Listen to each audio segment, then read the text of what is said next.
ఉన్న బంగారాన్ని విడిపించి ఆ రోజు ఆన్లైన్ రేటుకే మేము కొంటాం. Sharma gold company. Hi hello నమస్తే, వెల్కమ్ టు అవర్ ఛానల్ మనం టీవీ. నేను మీ శాన్వి. ఈ రోజు మనతో పాటు సీనియర్ పొలిటికల్ అనలిస్ట్ డివి శ్రీనివాస్ గారు ఉన్నారు. ఆయనతో మాట్లాడి ప్రస్తుత రాజకీయాల గురించి తెలుసుకుందాం. హాయ్ సార్, నమస్తే. నమస్తే. ఎలా ఉన్నారు సార్? ఫైన్. సార్, ఇప్పుడు చూసుకుంటే ఏపీ అసెంబ్లీ స్పీకర్ అయిన తమ్మినేని సీతారాం గారి మీద టీడీపీ నాయకులు అవిశ్వాస తీర్మానం పెట్టాలి అని ఫిక్స్ అయ్యారు అని వార్తలు వినిపిస్తున్నాయి. అసలు ఏంటి అవిశ్వాస తీర్మానం? ఇది పెట్టడం వల్ల యూజ్ ఏంటి? ఎన్నికలకి ఇంకా 70 రోజులు ఉంది. 2.5 నెలల్లో ఎన్నికలు వస్తున్నాయి. రేపు లాస్ట్ సెషన్స్, ఏది ఓట్ ఆన్ అకౌంట్ బడ్జెట్, రేపు ఒక 3 రోజుల పాటు సభ పెడుతున్నామని కూడా నిన్న క్యాబినెట్లో చెప్పారు. ఈ 3 రోజుల్లో మరి జరిగేటటువంటి పరిణామాలు ఎలా ఉంటాయి? ఒకటి, మీరన్నది స్పీకర్పై అవిశ్వాసానికి తెలుగుదేశం సన్నద్ధం అవుతాం. దీనికి కారణం ఏంటంటే జగన్మోహన్ రెడ్డి ఎట్లా ఆయన కొంతమంది ఎమ్మెల్యేలకి సీట్లు నిరాకరించాడు. తన పార్టీలో సిట్టింగ్ ఎమ్మెల్యేలకి సీట్లు నిరాకరించడంతో వాళ్ళంతా రెబల్ అయ్యారు. బీసీ, ఎస్సీ, ఎస్టీ, ముస్లిం ఈ ఎమ్మెల్యేలంతా కూడా ఇప్పుడు 5 లిస్టులలో ఒక 25 మందికి మొండి చేయి చూపించాడు. ఇప్పుడు ఈ 25 మంది జగన్మోహన్ రెడ్డి మీద కసిగా ఉన్నారు, తిరుగుబాటు చేస్తున్నారు. మనం చూసాము వరుస పెట్టి. నిన్న కూడా ఆదిమూలం మాట్లాడాడు, సత్యవేడు ఎమ్మెల్యే. ఏంటి, ఎస్సీలతో ఏ విధంగా చెలగాటం ఆడుతున్నారు, సీఎం సొంత సామాజిక వర్గం పెత్తందారులు ఎలా చెలరేగిపోతున్నారు, వాళ్ళ కాళ్ళు పట్టుకోవాలా మేము సీటు కోసం. అతనికి ఎంపీ టికెట్ ఇచ్చారు, కానీ ఎంపీ టికెట్ ఇచ్చినా కాదని జగన్మోహన్ రెడ్డి మీద తిరుగుబాటు ఎగరేశాడు. లొకేషన్ కూడా కలిసినట్టున్నాడు, ఏది తెలుగుదేశంలో చేరతాడో ఏదో మొత్తానికి కాదు. ఇట్లా వీళ్ళందరూ కూడా కొంతమంది జనసేనకి, కొంతమంది తెలుగుదేశంకి మళ్ళుతున్నారు. అంటే ఏంటి, ఒక రకంగా అధికార పార్టీలో ముసలం పుట్టింది. ఇప్పుడు ఎవరైతే గత శాసన మండలి ఎన్నికల్లో క్రాస్ ఓటింగ్కి పాల్పడ్డారో ఒక 4 ఎమ్మెల్యేలు టీడీపీ అభ్యర్థిని పంచుమర్తి అనురాధకు ఓటేసి గెలిపించారనేది ఉంది. వాళ్ళు మేము వేయలేదంటారు, వీళ్ళు వేశారంటారు. ఇంతవరకు అదేమీ తెలియదు. ఏం జరిగిందంటే ఆంధ్రప్రదేశ్ శాసనసభలో బలాబలాలు ఎలా ఉన్నాయి? 151 వైఎస్ఆర్ కాంగ్రెస్కి, 23 తెలుగుదేశంకి గెలిపించారు. 23లో 4 లాగేసుకున్నారు. ఎవరు? జగన్మోహన్ రెడ్డి. జగన్మోహన్ రెడ్డి ముఖ్యమంత్రి కాగానే పెద్ద శుద్ధులు చెప్పాడు. ఏది, అసలు మామూలు నీతి శతకాలు కాదు, పరవస్తు చిన్నయ్య సూరి కూడా అల్లాడిపోతాడు. ఆ విలువలతో కూడిన రాజకీయాల గురించి మొదటి సభలోనే ఉపన్యాసాలు దంచేసి, గతంలో చంద్రబాబు ఏ విధంగా అయితే ఆయన ఎమ్మెల్యేలని లాక్కున్నాడో అలా తను లాక్కోను, ఫిరాయింపుల వ్యతిరేక చట్టం ఒకటి తెచ్చాడు. దానికి స్పీకర్ సీతారాం గారు అయితే అసలు మామూలుగా ఆకాశానికి ఎత్తేసాడు. ఏమని, విలువలతో కూడిన రాజకీయ నేత, ఇలాంటి ముఖ్యమంత్రిని, ఇంత విలువలు కలిగిన వాడిని అసలు ప్రపంచంలో చూడలేదంటూ సీతారాం గారు అసలు స్పీకర్ డయాస్ మీద నుంచి మాట్లాడారు. జగన్మోహన్ రెడ్డిని కొనియాడారు. అసలు భారత రాజకీయాలకే దిక్సూచి అన్నారు. ఎవరిని? జగన్మోహన్ రెడ్డిని. కట్ చేస్తే ఆ ఫిరాయింపుల చట్టం తొంగలో దొక్కారు. 4 తెలుగుదేశం ఎమ్మెల్యేలని లాగేసుకున్నాడు. ఏంటి, మద్దాలి గిరి, కరణం బలరాం, వల్లభనేని వంశీ, వాసుపల్లి గణేష్, వీళ్ళు 4 ఎటు వెళ్ళారు? వైసీపీకి వెళ్ళారు.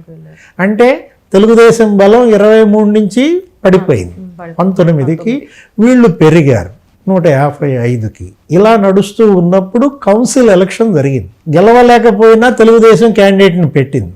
ఎవరు? పంచుమర్తి అనురాధ, బీసీ మహిళ. ఎమ్మెల్యేల కోటా నుంచి జరిగినటువంటి ఎమ్మెల్సీ ఎన్నికలో వైసీపీ వాళ్ళ గెలుపు దేవుడెరుగు. గన్ షాట్గా అనురాధ గెలిచింది.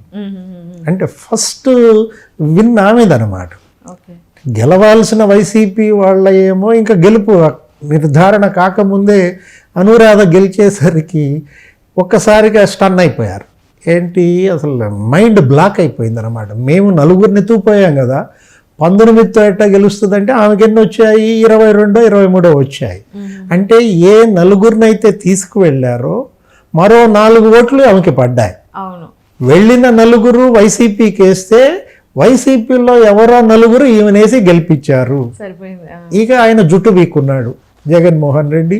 ఏదో ఎంక్వైరీలు చేసి చివరికి వీళ్ళు 4 అటేసారని నిర్ధారించి మేకపాటి చంద్రశేఖర్ రెడ్డి, ఆనం రామనారాయణ రెడ్డి, ఉండవల్లి శ్రీదేవి, కోటంరెడ్డి శ్రీధర్ రెడ్డి వీళ్ళని బలిపశువులు చేశారు. వీళ్ళని సస్పెండ్ కూడా చేశారు. ఈ పరిస్థితుల్లో ఇప్పుడు ఏం చేశాడు, సిట్టింగ్ ఎమ్మెల్యేలందరికీ చీటీలు చించేస్తున్నాడు. ఒక 25-28 మందికి సీట్లు లేవు. వీళ్ళంతా కూడా ఎటు ఓటేసే అవకాశం ఉంది, టీడీపీకి ఓటేసే అవకాశం ఉంది. ఇప్పుడు రాజ్యసభ ఎన్నికలు వచ్చాయి ఇదే టైంలో. 3 సీట్లు గెలవాలి. 3 సీట్లు ఖాయంగా గెలవాల్సినటువంటి జగన్మోహన్ రెడ్డికి ఇప్పుడు గుండె లబ్డబ్ అంటుంది. ఏది సేమ్ అదే ఎపిసోడ్ రిపీట్ అవుద్దా? 3 సీట్లలో 1 సీటు తెలుగుదేశం గెలుస్తుందా? ఎందుకని వాళ్ళ 23 వాళ్ళకు ఉన్నాయి. నెక్స్ట్ ఇప్పుడు ఒక 25 మంది ఈయన సీట్లు చించేసిన క్యాండిడేట్లు ఉన్నారు కదా, ఈ ఎలీజా, అర్దర్, జొన్నలగడ్డ, పద్మావతి, వీళ్ళందరూ మళ్ళీ తెలుగుదేశం వేస్తారనే భయం పుట్టి ఆయన రేపు ఢిల్లీ వెళ్తున్నట్టుగా తెలిసింది. బీజేపీకి ఏదో రాజ్యసభ ఇస్తాను, తెలుగుదేశాన్ని పెట్టొద్దని చెప్పడానికో ఏదో మొత్తానికి. ఇటు రాజ్యసభ గండం ఇలా నడుస్తుంటే ఇప్పుడు ఎత్తుగడలు ఎలా వేశారు, ఈ 4 ఎవరైతే అనురాధకి ఓటేసి గెలిపించారన్న అనుమానం ఉందో సస్పెండ్ చేశారో వాళ్ళ 4 తర్వాత తెలుగుదేశం నుంచి ఇటేపు వచ్చినటువంటి 4 8 మందిని, ఎమ్మెల్సీ ఒక ఆయన ఉన్నాడు రామచంద్రయ్య, అతని మీద యాక్షన్ తీసుకుంటామని నోటీసులు పంపారు ఫిరాయింపుల వ్యతిరేక చట్టం కింద. వీళ్ళు దానికి టైం అడిగారు. ఈ హెల్త్ బాగాలేదనే క్వశ్చన్ గ్రౌండ్స్లో కొంతమంది అడిగారు. కొంతమందికి ఏమో మేము ఆ సాక్ష్యాధారాలు మా మీద సబ్మిట్ చేసి రుజువు చేసుకోవాలి, కొంత టైం ఇవ్వమడిగారు. కోర్టుకు కూడా వెళ్ళారు. అంటే బంతి ఇప్పుడు కోర్టులో ఉంది. ఇప్పుడు స్పీకర్ గారు ఎట్టి పరిస్థితుల్లో వీళ్ళని సస్పెండ్ కాదు, వీళ్ళని అసలు బర్తరఫ్ చేయాలి, వీళ్ళని అనర్హులుగా ప్రకటించబోతున్నాడు. రేపొద్దున సెషన్స్ కూడా దానికే. రేపటి అసెంబ్లీ సమావేశాల్లో వీళ్ళని కనుక బర్తరఫ్ చేస్తే, ఏది టీడీపీ నుంచి వైసీపీకి వెళ్ళిన వాళ్ళని చేయకుండా వైసీపీ నుంచి టీడీపీ వైపు వెళ్ళిన వాళ్ళని చేస్తున్నారు. అందుకని ఇప్పుడు అసలు అస్త్రం, నువ్వు చెప్పిన అస్త్రం బయటకు తీశారు. ఏది టార్గెట్ సీతారాం. స్పీకర్ గారినే టార్గెట్ చేస్తే అవిశ్వాసం పెడదాం. అవిశ్వాసం పెడితే ఏమవుతుంది, అవిశ్వాసం పైన చర్చ జరగాలి, దానికి ఒక డేట్ ఇవ్వాలి. ఈ లోపు వీళ్ళ మీద క్రమశిక్షణ చర్యలు, ఈ అనర్హత ఓటు ఇదంతా ఆగుద్ది. అంటే ఒకవైపు ఏమో కోర్టు వైపు చూస్తున్నారు, అక్కడి నుంచి డైరెక్షన్ ఏమొస్తుంది.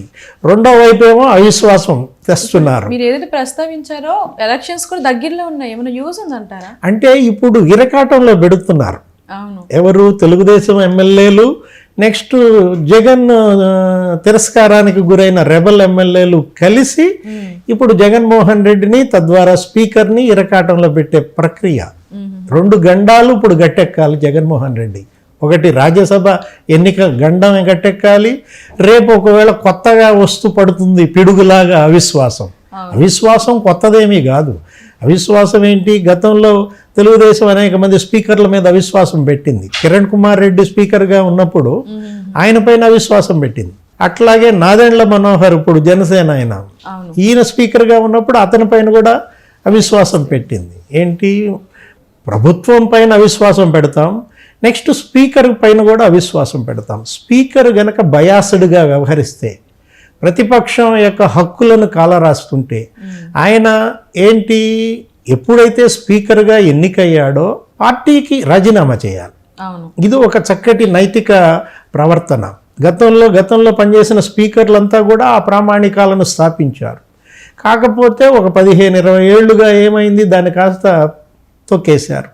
అంత నైతికత మనకి ఇప్పుడు అవసరం లేదంటూ పార్టీకి కంటిన్యూ అవుతూనే మళ్ళా రేపు రాబోయే ఎన్నికల్లో ఆయన టికెట్ కోసం ఆయన ప్రయత్నాలు, అధికార పార్టీకి తల ఊపే మనస్తత్వాలు, ఇలా స్పీకర్ కార్యాలయం బయాస్డ్గా మారింది.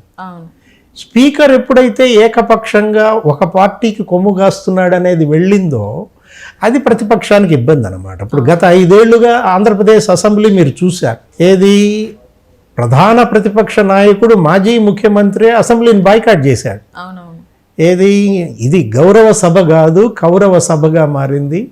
నా భార్యని ఈ నిండు సభలో అవమానించారని కన్నీళ్లు పెట్టుకుని మళ్ళా కౌరవ సభను గౌరవ సభ చేస్తేనే అడుగు పెడతా అన్నాడు. మనం ఇంతకుముందు చూడలా.